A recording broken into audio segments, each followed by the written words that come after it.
Okay, so we're having an extreme storm. Check out this hand drill. This goes in place. And I just put it back there. Can you believe it? This guy created the coolest stuff. He was a retired maintenance and mechanic. They also did have it wired for electric, but I had that taken off just for safety because, you know, there's so much stuff here. But how cool is that? This place is just a fabulous area. Yeah, that's more stuff. Fabulous area of gentlemen who were busy doing and helping for years. For years after I bought this, people would show up and say, hey, where's Russell? I need this, or is he there for that? And I'd say, I'm sorry, he passed away and I bought it, and I don't know what you need, but okay, I'll take you to this building. You can have what you want. Or do you see it from here? And then I would give it to them. This place, I mean, there wasn't a place here. There's only a few things left after 23 years. I mean, it was lined. This place, every nail, yes, it's leaking and it's going to be coming off. Every single nail was categorized and had some type of valve, some type of screw, some type of nut, some type of bolt, some type of, he hooked this place up, some type of something that went with something. And he and his brother from from Indiana, or they were from Wisconsin and they pulled the mobile home from Indiana and they had the road cut here. He and his brother, nicknamed Chum, I mean, they hooked this place up. You name it, it was happening.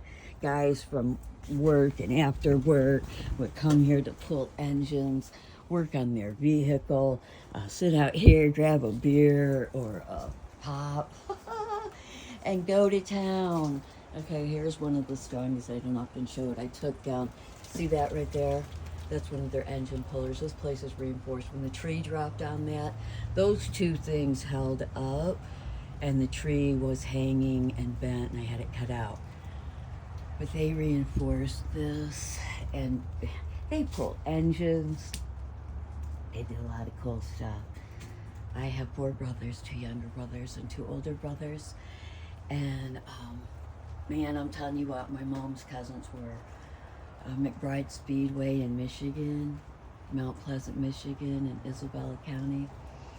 Until I was developing into a young woman, it's me stepping on a stone, man, we were there on a regular. But then one day my dad thought one of my cousins, well, he said to my mom, I know what he's thinking. She's not going there anymore. And I was like, oh my God, a major part of my life was cut out. But I also thank my dad for everything he saved me from, because I'll tell you what, we were doing it on that track, and I'm not talking about the naughty, the dirty, the love that creates children. I'm talking about driving. We were driving 100 plus. I wasn't even 15. Those were the blast days, man. And I loved it. I loved it.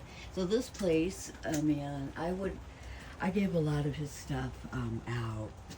There's so much cool stuff here left, but a little bit more is going to be taken down because this is going to have a home and not a concrete pool, cement pump. I'm not paying 60 to 70, 80,000 for less of a pool than I had at the home that I sold less than 10 years ago for 86,000.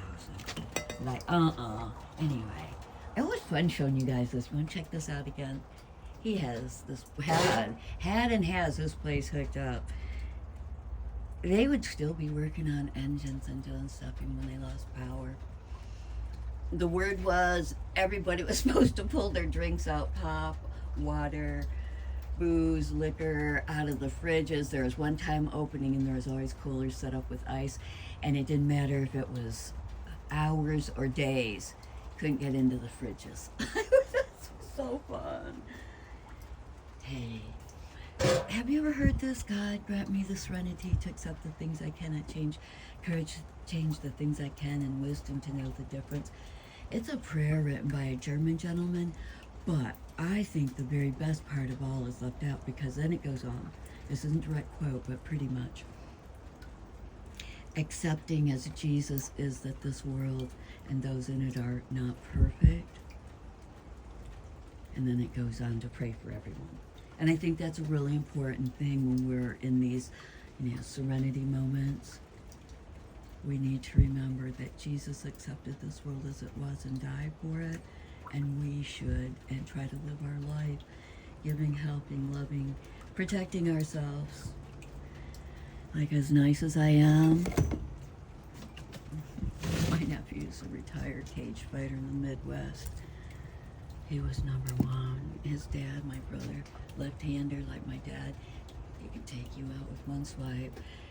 And I love my brothers, but my grandfather taught me to box and to throw a medicine ball, just like he taught my youngest brother wasn't born yet, just like he taught 3 of my 4 brothers. I always say, if I gotta go down, I know I won't be looking perfect, but somebody else won't either. If I only have one shot, I'm taking all I got and I'm putting it into it. I like to live like this pristine, nice, happy, sweet life that I was raised to, where good men are strong in their muscles and their minds protect women and children and other men. And there are always good men who've always come forth in my life to group together with women and children to do the right thing, the good things, the holy things, and to leave each to do their own thing.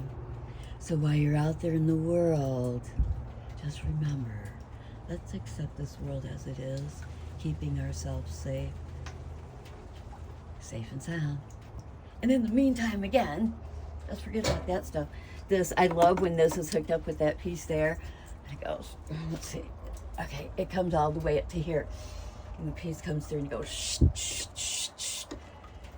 It goes in through here and it threads. Shh, shh. Isn't that so cool? I mean, check it out. Speaking of being in the woods, I love being in the woods. I miss the woods of Mackinac Village City, Michigan. It's actually Old Mackinac Road in Sheboygan, and then in town, that home of my grandmother's mom's best friend, Thelma and Louie, who knew my great-grandmother, who died, and her daughters were given out. She died in her early 20s. Anyway, they had these types of things. I grew up with stuff like this. Like, I can remember my grandmother putting this bread that she'd made that needed to rise in between different things what we liked, whether back then pepperoni was big, but I didn't care for it. So mine would just be cheese. I was thrilled just to do that. And we went out and cooked our lunch